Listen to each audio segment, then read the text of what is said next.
ወደ ግራ ዙር ወደ ቀኝ ዙር ከላይ ምን ይላል አንብብልኛ አንብብልኛ አንብብልኛ ምን ይላል እሱን ስትገረፍ ታወራዋለህ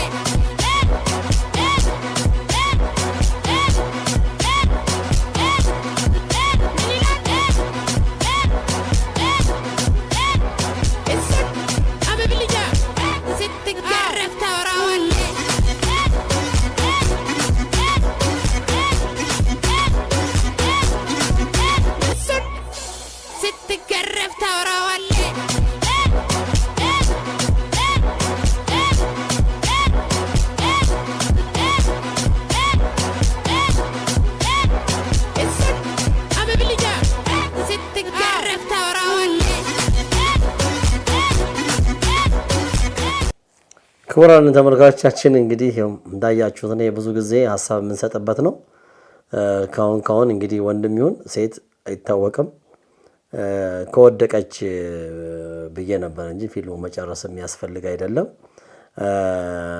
ብዙ ጊዜ እንደምንናገረው እነዚህ ዋና መንገዶች ላይ ወይም ደግሞ ተሽከርካሪ የሚሄድባቸው እግረኛ የሚሄድባቸው ላይ ለሌላው ጠንቅ ስለሚሆን እንደዚህ አይነት ነገር ማድረግ እጅግ አስነዋሪ ነው አካባቢው ላይ ያሉ ጸጥታ አስከባሪዎችም የግድ ትራፊክ መሆን አለበትም እንዲህ ያለ ነገር ሲታይ በቁጥጥር ስር መዋል አለባቸው ምክንያቱም መኪና ሲመጣ የመደንገጥ ነገር ይኖራል ብዙ ጊዜ በዚሁ ፕሮግራም እንደምናየው ለአደጋ መንስኤ ስለሚሆን እንዲህ ያለ ነገር በጣም አስነዋሪ ነው የሚቆጣጠር አካል መቆጣጠር ያለበት ይመስለኛል ለሌላው ሰው ጭምር ጠንቅስ ነው እንደዚህ ያለ ነገሮች ትርኢቶች ናቸው ችሎታ ነው እንግዲህ በዚህ ታለንት ብዙ ገንዘብ ማግኘት ይችላል አንድ ሙያም ነው ግን ወደ ጫካ ቦታ ላይ ሰው ወደማይኖርበት አካባቢ ወይ መኖሪያ ግቢ ሰፋ ያለ ካለ እንዲ ልጆችም ህፃናትም መኪና የማይደርስበት ቦታ ነው መለማመድ ያለብን እንዲህ ያለ ነገር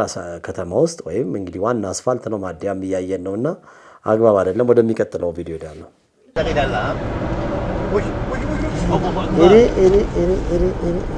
እዲ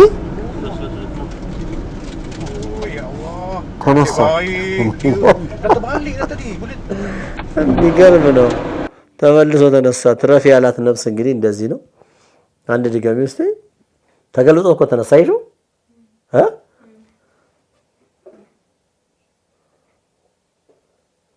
መጣው ተገለጠጠ ካርቦ ሲሲ ይዘው ማለት ነው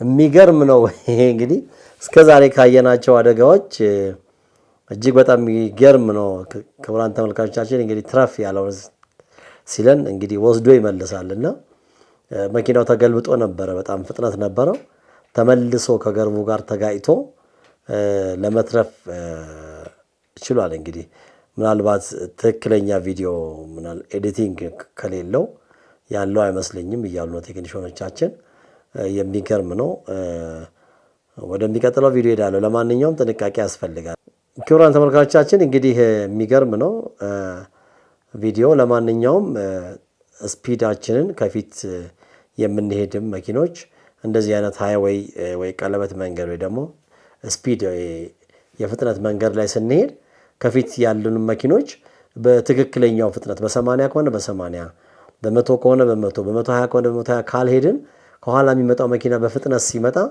የመጋጨት እድላችን በጣም ሰፊ ነው በተወሰነልን መንገድ ፍጥነት መሄድ አለብን ከልክ በላይ ማሽከርከር አደጋ እንዳለው ሁሉ ከልክ በታችን ማሽከርከር ለአደጋ ይጋለጣል እንደዚህ አይነት መንገዶች ላይና እጅግ በጣም ጥንቃቄ ይፈልጋል ለማለት ነው ወደሚቀጥለው ቪዲዮ ሄዳለሁ ፕሊስ አሽከርካሪዎች ከጀርመን አደባባይ ወደ ጀርመን ሚካኤል በሚወስደው መንገድ ላይ አስፓልት ሃይዌው ላይ አስፓልቱ ላይ ጉድጓድ ስላለ እባካችሁ ረጋ ብላችሁ አሽከርክሩ ዛሬ ጧት የደረሰ አደጋ ነው ይሄ እንግዲህ ከቲክታክ ላይ የመጣ እንትን ነው መረጃ ለመቀባበል ፈጣን ለበጎ ነገሮች እንደዚህ አይነት በጣም ጠቃሚ ነው እንግዲህ አስፋልት ላይ አሁን ይሄ ቀለበት መንገድ ነው የሚመለከተው አካል በተለይ መንገዶች ባለስልጣን ሊያስብበት ይገባል እንግዲህ መኪናዎች በፍጥነት የሚመጣበት መንገድ ከሆነ በፍጥነት መጥቶ ጉድጓዱ ሲገባ መሪ ይጠቃልላል በድንጋጤ አሽከርካሪና ለእንደዚህ አይነት አደጋ ይዳልጋል ይሄ መንገዱን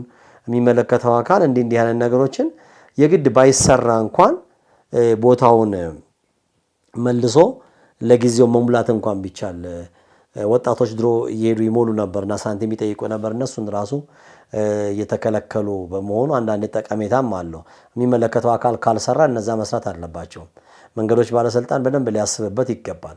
ሌላው ደግሞ መንገድ እንጠግናለን ተብሎ ይሄ የሚለጠፉ ነገሮች ሲሆን አይ ቲንክ ከሚመለከተው አካል ጋር ይነጋገሩና ወዲያው ስራውን ይጀምሩታል። ሊቆርጡና ሰፊ ጉድጓድ አድርገው አንደኛ እንትን ይላል ጎማ ይጨርሳል በተደጋጋሚ። አሁን 22 ጋር ጎላጎል ላይ ወደ ቦሌ የሚሄደው መንገድ እንዲህ ከተቆረጠ ረጅም ጊዜ ሆኖታል። ለጎማ ጠር ነው በጣም አቆራረጣቸው። ስራውን ጀምረውታል፣ ግን ከሚመለከተው አካል ጋር ገንዘብ ስላልተከፈላቸው ይሁን እንደዚህ የባሰ ገጣጥበው የሚሄዱበት ነገር አለ። በፊት ከነበረው የሚሰራውን አስፋልት አበላሽተው የሚሄዱበት መንገድ አለና በተለይ ይሄ አሁን ወንድማችን የጠቆመን ይሄ የምናየው መንገድ ምንድነው መሆን ያለበት? መሞላት አለበት። አለበለዚያ የአካባቢ ወጣቶች እየሞሉ እንደበፊቱ ከሰው ሳንቲም ቢቀበሉ ይሻላልና ይሄው መኪና እስከ መገልበጥ ደርሷል። ለዚህ መኪና ተጠያቂው ሹፌሩ ብቻ ሊሆን አይችልም። የመንገዱ ዋና አስተዋጽኦ ነው። በማታ ነው። ማታ ላይ አብዛኛው መንገዶቻችን መብራት የላቸውም። ከፊት የሚመጣ መኪና መብራት ሲያበራበት ለአሽከርካሪ በጣም አስቸጋሪ ነው። ስለዚህ እንደዚህ አይነት ነገርን የሚመለከተው አካል ሊያስብበት ይገባል።